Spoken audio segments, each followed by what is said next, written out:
Welcome back to my Blooming Diaries, um, number 2. So, it has been about 3 weeks since I did my very first Blooming Diaries part 1.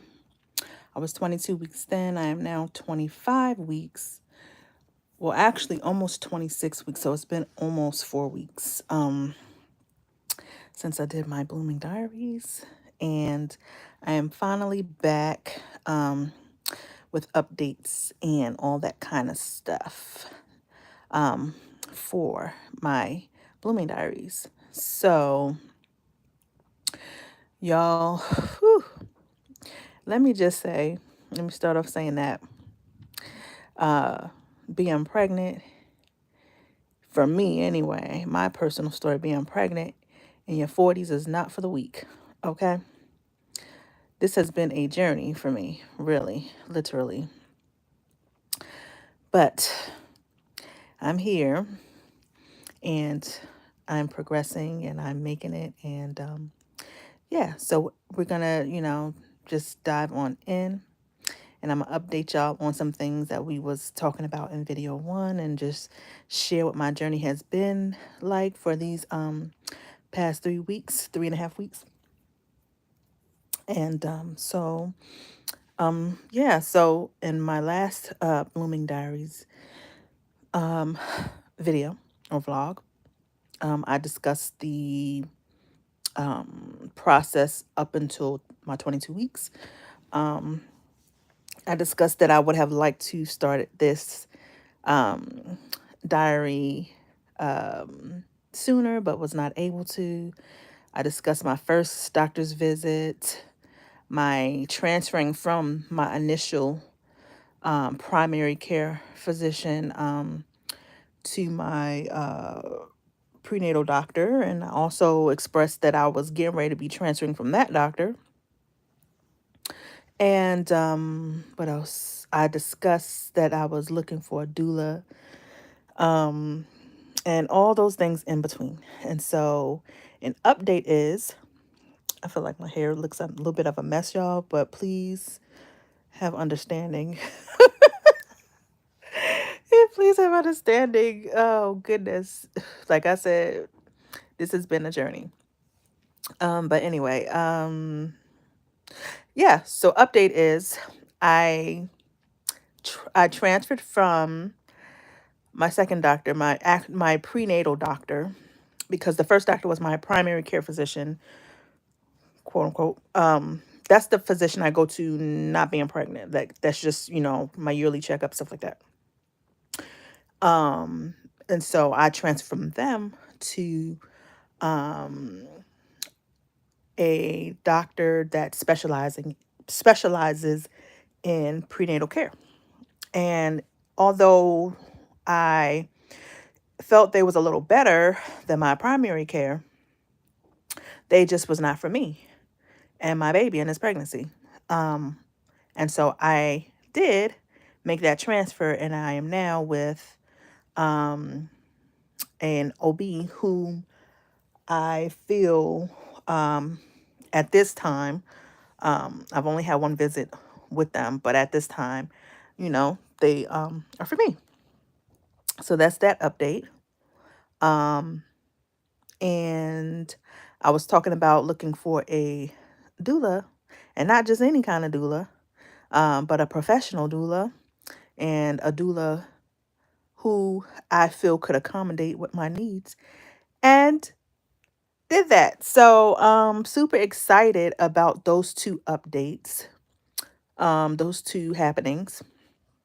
And I'll talk a little bit more about that in a minute. But before I get into that, just kind of talk a little bit about what these past 3 weeks have been like, because they have been a journey. And so the reason why I haven't, been up here to record in 3 weeks is because I winded up going to the ER. I woke up one night in the middle of the night, and I just was not feeling like myself. I was kind of feeling how I felt a few years ago when I was having blood pressure challenges. And so a little bit of history on that is about 2 years ago, started having some blood pressure challenges where I noticed that my blood pressure was bordering on the high side. Just was not my norm.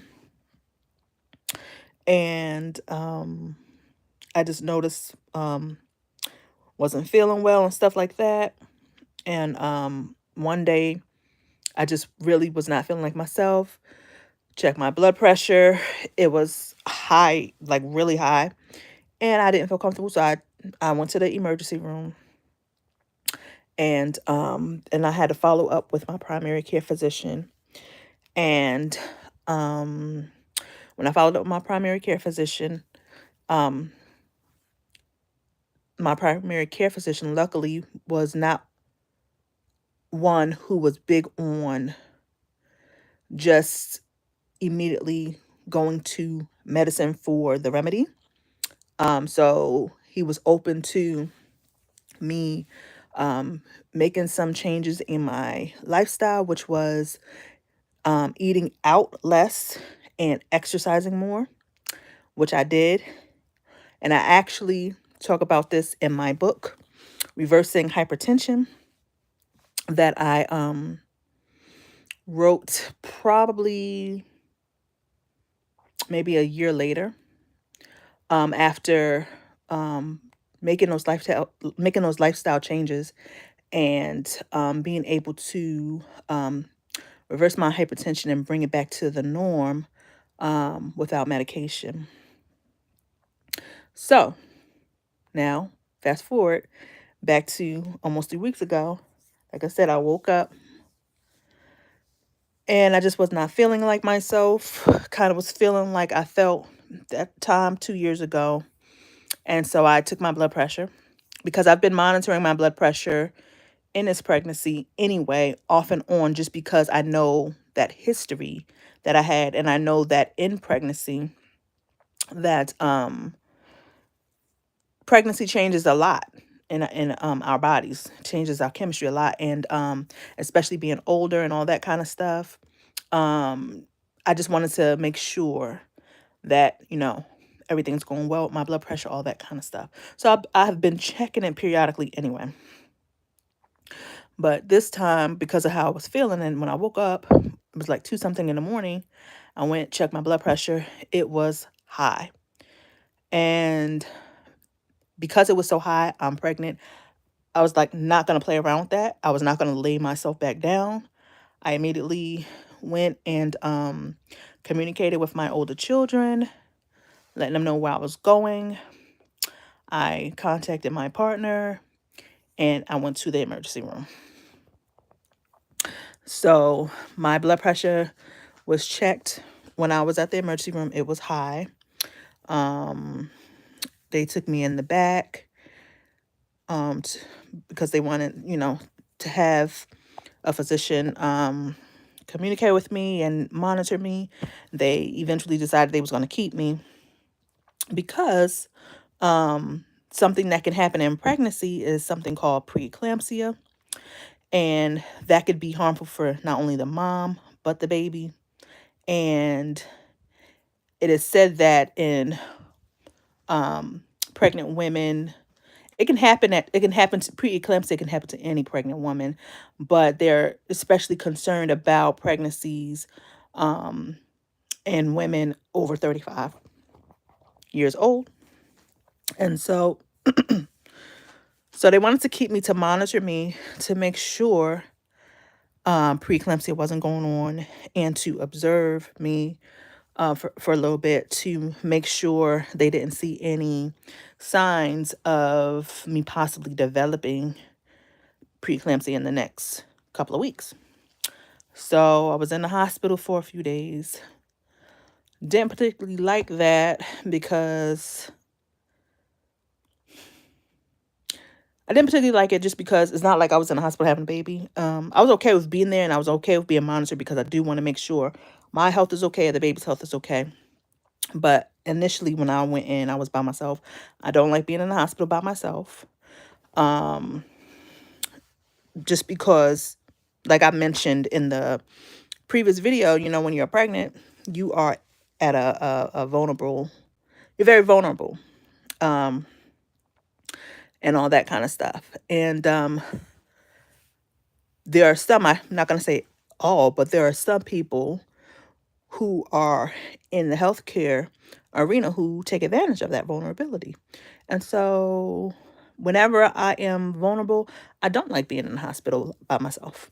And so I didn't particularly care for being in the hospital by myself for that reason. And then I'm thinking about work, and I got bills to pay and all that kind of stuff. And thinking about my youngest two, um, who were okay. I contacted them in the morning, and my older children, let them know what they needed to do to get prepared for school that morning. And then after school, they went with their father. So that was settled. But yeah, I didn't particularly care for having to be there, but I did want to be there to make sure me and the baby was okay. And for the most part, while I was there, a lot of the nurses were very accommodating and helpful. And I did have some experiences that were not the best. It's just doctors doing what they do to instill fear in you, to get you to comply, or to, because they have their own agenda. So um it was an emotional experience. It was a little traumatizing. um don't get me wrong, I was strong as I could be, but it was a little traumatizing because I was only, what, 23 weeks. I think it was 23 weeks when went in there. So because I was 23 weeks, and because I'm considered high risk, all these different things, right? Um, you had people, because I was in the prenatal division, and they was monitoring me because I'm a pregnant woman. You have the neonatal people that go around and they talk to the pregnant women who are there, who are um, pregnant, and they're not at term. And they kind of go, from what they expressed, they go around and talk to the women, and their job is just to pretty much enlighten the moms on possibilities of if they are to go into labor, preterm labor, and what that could look like and all this kind of stuff. And since I was in there because of my blood pressure, and they're checking me for preeclampsia, and we're not sure of that, even though what I later found out from my doula, who was not confirmed to be my doula until this period, but we're going to get into that. What I found out um, was that because I was not even exhibiting a whole lot of, I wasn't, the only sign that I had of possible preeclampsia was the high blood pressure. Other than that, I didn't have any signs of preeclampsia. And it's like, my doula was like, why were they talking to you about all of this when you didn't even have any um, signs of that? And so, like I said, according to the neonatal division, the head of the neonatal division, and teammates, because when they come in, they come with the teammates or whatever, and they talk to you about delivering in preterm and the stage that you're in, and the possibilities of survival, of the baby surviving, and if it had to be where as though it was an emergency and they had to get the baby out, asking for your authorization for C-section, all that kind of stuff. And so that aspect of me being there was a little traumatizing, simply because I understand that you have to inform your moms or pregnant women on possibilities. So I get that. But I felt as though it got to a point where it was constant, where it was too much. Like you don't have to keep reiterating certain things. And so the neonatal division visited me 3 times while I was there. First time, it was at night, and it was the night, um, I want to say the night head, head of the night shift or whatever in the neonatal division that came talk to me. It was a guy. He talked to me about different things, all that kind of stuff. I understood it. I didn't like it then, but I understood I needed the information. And even that was kind of just a lot for me, because they go into talking about, at me being 23 weeks, the survival rate is very low for the newborn. And did I want them to do everything to try to save the newborn if I delivered um early, which I told them yes. I told them if it came to it and they had to give me a C-section to help to hurry up and get the baby out, I said yes. That's what I wanted, all that kind of stuff. And they gave me the rate. They told me some they gave me different scenarios of what different parents do. Sometimes you have parents that, because they know that the survival rate is very low, they just want to spend that time with the child, holding the child, and allow the child to die.